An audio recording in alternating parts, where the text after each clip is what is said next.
To add and define a group item, be sure all the items to be included in the group have been added to inventory individually. We want to group the Dell computer along with the Dell monitor.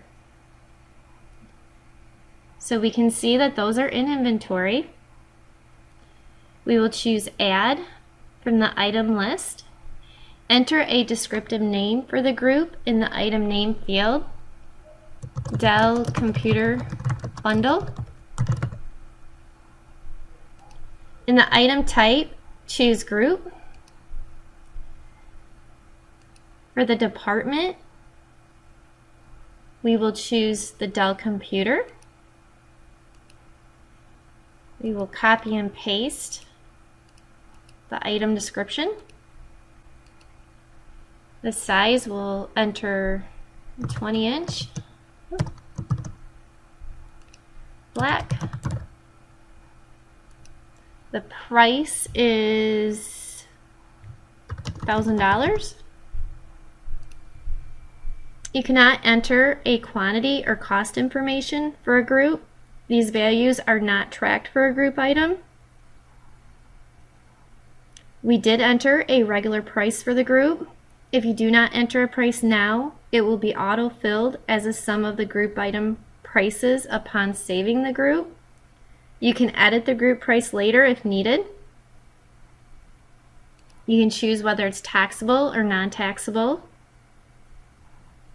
But remember, each individual item will be taxed based on that item type tax. Enter a unique UPC or alternate lookup for use in listing the group on receipts and other documents. And enter any other information in other fields as appropriate to define the group. Click Save. The group item is added to your item list and the details are automatically displayed. Click the Group button next to the item type field. The Group Detail windows displays the information entered so far on the left of the window, and the grid on the right is used to add the component items to the group. Click Edit Group. In the Scan or Enter Information drop-down box, scan or type the item information to search for the item to add. We know that it's going to be Dell. We have the Dell computer. And then we want the Dell monitor. So you can see that the department is the Dell computer. The item description is a Dell computer bundle.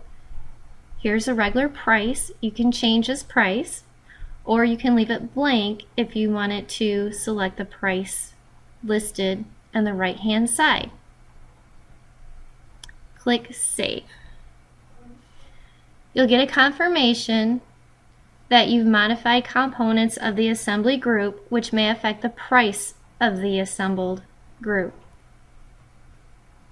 And then it asks if you would like to update the price to equal the sum of the new component prices.